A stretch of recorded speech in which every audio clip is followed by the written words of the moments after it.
Армысыздар, құрметті қазақстандықтар, құрметті жетісулықтар. Журналист ретінде өзіне тағы да бір рубрика таптым десем болады. Журналист ретінде, иә. Әр саланың мықтыларын көріп жүрсіздер ғой, иә. Енді өтірік айту жағынан әлем чемпиондары қайда тұратынын білгілеріңіз келе ме? Қайда жұмыс жасайтынын білгілеріңіз келе ме? Біздің ақпараттық порталмен бірге болыңыздар. Мені журналист ретінде көп жерде жақтыртпайтынын өздеріңіз білесіздер ғой. Турасын айтқан туысына да жақпайды деген қазақ. Шындықты айтқан адам еш уақытта ешкімге ұнамайды. Кезінде бас бостандығынан айырылудың да басты себебі сол болған. Бірақ егер біз көзбен көре тұра шын елімізге жан ашыған болатын болсақ, шындықты айта беру керек. Президентіміздің алған бағыты дұрыс, ойы дұрыс, мемлекет әр салаға қаражат бөледі. Бірақ оны сіздерге жеткізбей жеп қоятын оңбаған басшылар болғандықтан, қалтасы қалың бір қарабасын ойлайтын шенеуніктер болғандықтан біздің мемлекетіміз әлі алға баспай келе жатыр. Сондықтан оны көре тұра үндемеу де қылмыс екенін біліңіздер. Ал енді кейде облыс басшылығы маған ренішін білдіріп жатыр ғой. Сен үнемі жаңағы жемқорлық фактісін айта бергендіктен республикада біз жаман болып көрініп жатырмыз деп. Біз оған ренжімеуіміз керек. Керісінше сол ақша жейтін надандарды тоқтату барысында ел не дейді емес, бұларды қалай тоқтатып, қалай елімізді алға жетелейміз деп ойлауымыз керек. Керек емес кадрлар, жемқор кадрлар, білімсіз надандар, біліктілігі төмен, бір қалтасын ғана ойлайтын надандарды еліміздің жаңағы белгілі жерлеріне отырмау керек. Білімді білікті мамандармен алмастыру керек. Сол кезде ғана президентіміз жалғыз болмай, шын мәнінде еліміз алға қозғалады. Алға қарай қарыштап дамиды. Осы үндеуді облыс басшылығы толықтай бірінші басшылардың барлығы көріп, осы үндеуді ресми арыз ретінде қабылдасын деп ойлаймын.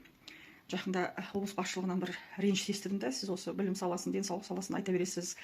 Жалпы мен көп дүниені негізі айтамын. Бірақ сіздер енді қай салада жемқорлық фактісі көбірек, арызда көбірек түседі, соны айтуға мәжбүрміз да. Себебі ол әрбір арыздың артында тірі адамдар, осы біздің жетісу жерінің азаматтары ғой, арыз шағым түсіріп жатқан, иә. Көп дүние кей кезде жарияланып үлгермейді. Себебі енді кейбір дүние орында шешіліп жатады, кейбір дүние уақыт талап етеді. Сондықтан кейбір материалдарды жариялап үлгермейміз, бірақ барынша барлық саланың кемшіліктерін айтып жатамыз. Енді осы тұрғыда бүгін мына жер қатынастар бөліміне байланысты бұл жерде жаңағы мемлекеттік сатып алу жөнінде қандай да бір кемшіліктерді байқадық, соны да айтып өтуді жөн көріп отырмыз. Неге?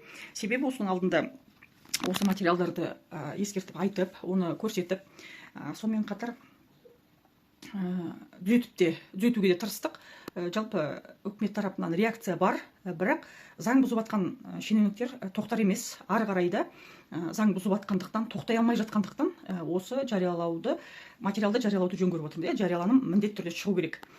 Енді осы жақында жер қатынасы басқармасының кейбір азаматтары қанша адал еңбек етіп, қанша жұмысшы күштерін жұмылдырып, елімізге шынайы түрде қызмет етіп, адал еңбек етіп, жұмысын аяқтап тұрса да, кейбір ауызбасты көз қысты әрекеттермен, кейбір қызметкерлерінің арасында өзінің бас пайдасы үшін жүретін азаматтардың кесірінен осы жаңа жыл алдында, жыл соңында қаншама қарапайым жұмысшылар жалақысыз қалғаны анық. Бұны біз үкімет басына, яғни өзіміздің облыс басшылығына жеткіздік, олар реакция берді. Бірақ ары қарай да мен тоқтайма деп ойлағам, негізі бірақ тоқтамады. Яғни ол дегеніміз не? Мемлекеттік сатып алуда кейбір дүниені қасақана түрде күрделендіріп, өздерінің адамы ұтуына жол ашып беріп, яғни жемқорлық фактісіне тікелей жол ашып қойған азаматтар. Осымен мен басқарма басшыларында көрдім. Айттық, ескерттік, бірақ ол кісілер тоқтар емес. Ар жағында да жемқорлық фактісі жалғасып жатқандықтан осы жарияланымды міндетті түрде таратып жариялауды жөн көрдім, және республикадан көмек сұрауды жөн көрдім, және арнайы тексеріс қажеттігін көзім жетті. Басқарма басшылары, сол жерде жер қатынастар бөлімінде істейтін көптеген мамандар өздерінің білімі мен біліктілігіне сәйкес екендігі көрінді, және олардың білім деңгейі төмен болғандықтан, біліктілігі төмен болғандықтан ертең облысымыздың бір саласы біздің облысымыздың дамуын артқа тартып кететіндей болып тұр. Сондықтан қазір мұқият тыңдаймыз неліктен екенін. Сосын жалпы бұндай дүниені тоқтату керек деп ойлаймын. Басқарма басшыларын ашық түрде дебатқа шақырамын. Қазір жақында сонымен бүкіл облыс, бүкіл республикаға көрсетем олардың білім деңгейін. Жалпы елімізге кейбір қызмет атқарып жатқан басқарма басшыларының өзі білім сапасы, білім мен біліктілігі өте төмен болғандықтан осы облыстың көптеген мәселелер орын алып жатқанының себебі сода. Кадрлардың өз орнында болмауы. Егер шын мәнінде мән беретін болсақ, шын білімділерді біз алмаймыз, себебі олардың аға көкелері жоқ. Ал енді аға көкелері барлар отырды да, бірақ бәрін бүлдіріп жатқаны, облысты артқа тартып жатқаны әр дүниеден байқалады. Соны сіздерге енді ашық түрде көрсете бастаймыз. шындықты осылай құзға шығып іздейтін адамдар іздесеңіздер осы жерден табасыздар. Сіз көресіздер қаншалықты биіктікке шығып кеткенімізді. Сол бір қазықты іздеп жүрміз ғой енді. Қазық дегенде ол бір қазықты іздеп жатқан жоқпыз, мәселе халықтың жұмсалған ақшасын іздеп жатқанымыз ғой. Дұрыс түсінгендерге де. Ана бәле іздеп қазір неше түрлі жазатындар бар ғой. Елге жаны ашымайтындар, солар енді не істеп жүрсіңдер деген жаңағы адам миына қонбайтын сұрақ қояды ғой, сол кезде жауапты бірден берсілер дегенім ғой. Алдын ала. Міне түсіну үшін мынау міне үлкен құздың төбесіне шықтық мінекей. Енді былай келе жатырмыз. Қанша шақырым жерді іздеп бүгін шарлап, халықтың ақшасы қайда кетті екен деген оймен шығып, қанша адамдарды жұмылдырып, құрылғыларды алып, мінекей. Осылай. Түсінсін деп айтып жатырмын ғой. Не істеп жүрміз? Мынандай жолда, ана құздың төбесіне шығып не істеп жүрміз деген сұраққа осындай жауап.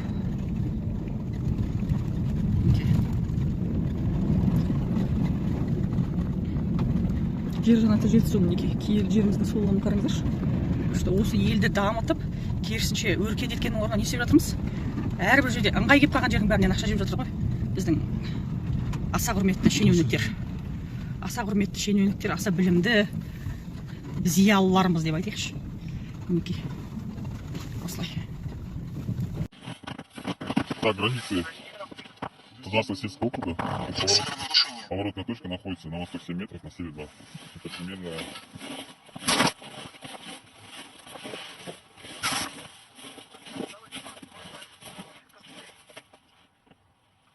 Вот с погрешностью максимум 3 сантиметра.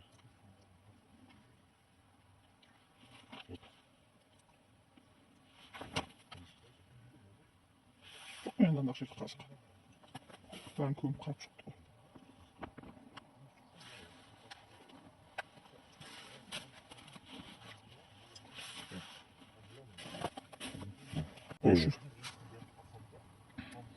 Міне, жасылданып тұр, осында болып кеткен.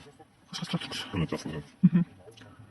Жаңа жасылық белгі бергенде сол, е? Жасыл белгісі ол 0,1 миллиметр дейсіз, до миллиметрға погрешность. Қазір. Жаңа сол. Жасыл жаңа жүктейікші. Міне. Осы жерде тұру керек. Жоқ енді. Екі ауылдың ортасын қосатын шекараны анықтайтын топ. Сіз мына жерде қанша жыл тұрып жатсыз аға? Қанша жыл тұрып жатсыз? 3 жыл тұрып жатсыз, е? Мына соңғы кезде мына жаққа өлшем бірлікті жасап бір құрылғылармен азаматтар келмеді ма? Жақын арада келмеді? Жақсы. Міне тірі куәгерлер ертең өтірік айтты десеңіздер жаңағындай, е? Біз кәдімгі адамның өзінен сұрадық, құрылғыны қойдық. Содан кейін өйтіп өтірік айтпаңыздар деген сөз ғой енді. Құрметті қазақстандықтар, мынау көріп тұрсыздар, е? Мындай үлкен алқап. Осы жерде негізі екі ауданның ортасын шекаралас жерлерді қазық қағу арқылы бөлу жұмыстары жүрген. Сол бөлу жұмыстарына бөлінген қаражаттың дұрыс бөлінбеді деген менде күдік болды. Неге? Себебі жаңағы арнайы мемлекеттік сатып алу порталында белгіленген құжаттарда кейбір қателіктер көрінді. Одан кейін жаңағы белгілі бір уақытта аяқталу керек жұмыстар бір сәтте аяқталып кеткендей болып көрінді. Мысалы, кейбір жұмыстарға мемлекет тарапынан өздері арнайы белгілеп берген уақыт 2-7 ай аралығында істелетін жұмыстар бір апта 10 күнде бітіп кетіп, мемлекеттің қаражаты бөлініп кетіп, жұмыс игеріліп тастап, бүгінгі күнде барлық орындалды деген, е? Сондай құжаттар тіркелген. Бірақ шын мәнінде қазір келіп қарасақ, мына алқаптан бірде-бір қазық таппадық. Міне қара жерді прям тұрған жерімізде қазып та көрдік. Қазір арнайы құрылғымен қарап та көреміз. Сонда жаңағы атқарылды деген жұмысқа бөлінді деген ақша қайда кетті деген сұрақ. Қазық болу керек мөлшерменен, е? Енді тіпті бірнеше енді құрылғы болғаннан кейін, техника болғаннан кейін тіпті былай кетсін, 100 метр былай кетсін, бірақ мүлдем еш жерде қазық жоқ та. Қағылған қазық енді бірден көрінеді ғой, е ма? Бұл жерде жоқ. Қазір енді бірнеше жерде осы аудан бойынша белгіленген жұмыстың төңірегіндегі белгіленген шекаралас жаңағы тағайындалу жұмыс орындалды деген аймақтардың барлығын жүріп шығамыз. Бірде-бір қазық көрінбеді. Міне мына жерде міне құрылғы бойынша қараңыздар. Осы жерде болу керек қазық. Негізі қазық деген жалпы тұрғандай несі болу керек, соны айтып жүрсіз? Қазық деген ол установленный образец болу керек. Не металлический колышек, и деревянный. При установлении деревянного колышка тумба қазылатта сөйтіп оны окружную қоршап көрініп тұратын дүние ғой енді, былай көзбен көрініп тұратын дүние. Мына жерде міне өлшем бойынша нақты орындалған жұмыстардың көрсетілген құжаттағы өлшем бойынша осы жерде қазық болу керек негізі. Мынау уже 3-ші мекенжайға келіп тұрмыз, иә? Кербұлақ ауданының жері осы жерде енді мөлшермен өздерінде жаңағы GPS дейді, қазір ғана өздеріңіз білесіздер, түрлі құралдар бар. Яғни арнайы мекен жайды, орынды нақтылап беретін құрылғылар. Ол есептеліп келеді де, мысалы, әр жерде жұмысты орындаған бойынша, мысалы, сен өлшем бірлікті өзің көрсетесің. Осы жерде, мысалы, қазық болу керек деп тексерген кезде, тексеріп алған кезде де осындай құрылғымен келіп, нақты осы жерде тұру керек па? Нақты шекараны бөлу мәселесі неліктен әр кішкентай жаңағы қозғалыстың өзі ертең үлкен бір дауға айналуы мүмкін. Жер мәселесіне келгенде өздеріңіз білесіздер. Сол үшін осындай дүниелерді енді үкімет керек депті, енді осындай керекті мыс енді осындай жұмыстар. Негізі менің ойымша керек емес жұмыстар, бұлар кезінде белгіленіп нақтыланып қойған жұмысқа үкіметтің ақшасын зая кетіру, менің пайымдауымша солай. Бірақ енді үкімет тапсырыс бергеннен кейін енді орындайтын фирмалар келіп өз жұмысын жасайды ғой, мысалы. Енді жасалған кезде міне құрылғымен қарап тұрсыздар, қазық жоқ, бірақ құжатта бар дейді. Сол үшін мемлекет тарапынан кәдімгідей оған қаражат бөлініп, енді сол қаражат игерілген болып мыс, жұмыс орындалды мыс, бірақ қазық жоқ. Сонда ақша қайда деген сұрақ. 5 сантиметр. Міне осы жерде болу керек, мынау міне Кербұлақ ауданының жолы ғой, үлкен трасса, иә. Мінекей, енді ең құрғанда деймін, андай көрінетін жер болады ғой, енді көрінбейтін жерлер болады, жарайды. Ана шалғай жерге ешкім бармайды десеңіздер, мынау енді трассаның бойында осы жерге хотя бы қазық қақып қойсаңыздар болатын еді ғой, ең құрғандашы. Осы жерде тұратын жөні бар да қазықтың. Мына жерде енді тура жолдың бойы ғой, мақтанып көрсете салатын едіңіздер ғой, мына жерде қазық бар, міне депші, енді басқасын тексермесеңіздер де деп. Не деген сондай өтірік айта бересіздер ма, қалай өзі? Өтірік айтқанның да бір жөні болады ғой, ең құрғанда осы жерге келіп қасып қойсаңыздар болады ғой, мысалы. Көрінетін жер тура трассаның бойында.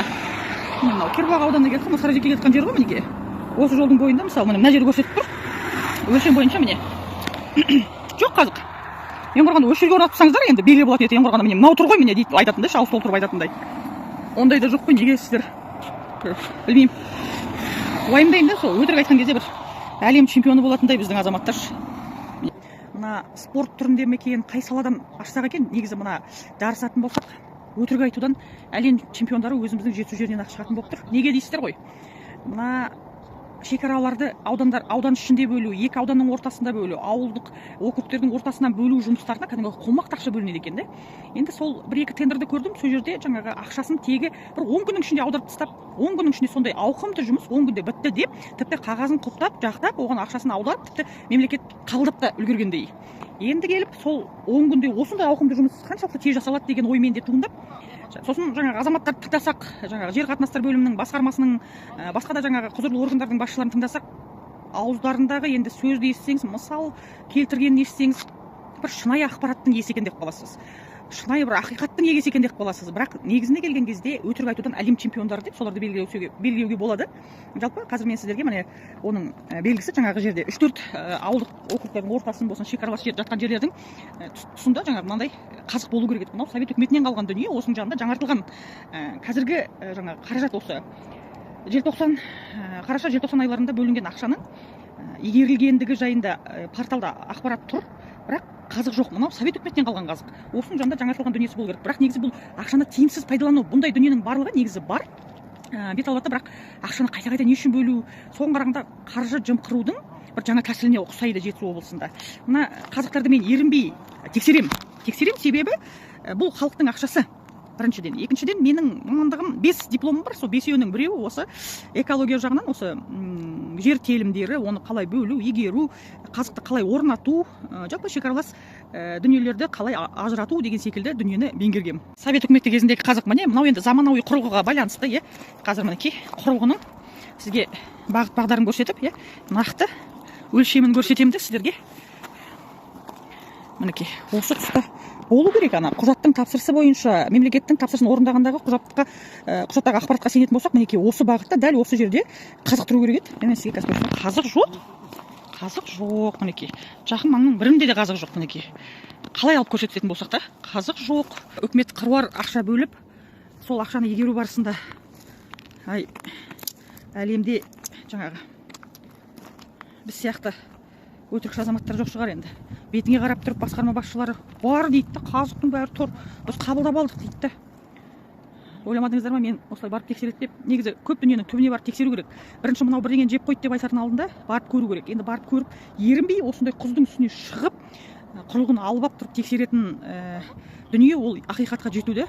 Сіздердің өтірік айтудан әлем чемпиондары екендеріңізді дәлелдей салу қиын емес екенін көрдіңіздер ғой, Алакөл ауданында осындай жұмыс өткен. Оны да барып тексере саламыз. Тура осылай. Проблема жоқ. бұл өтірік тоқтамай біздің облыс алға баспайды да. Қанша ақша желініп кетсе, соншалықты азаматтар қазір жағдайлары өте жақсы, бірақ халықтың ақшасы ғой жоқ болып кеткен. Оларға бәрібір.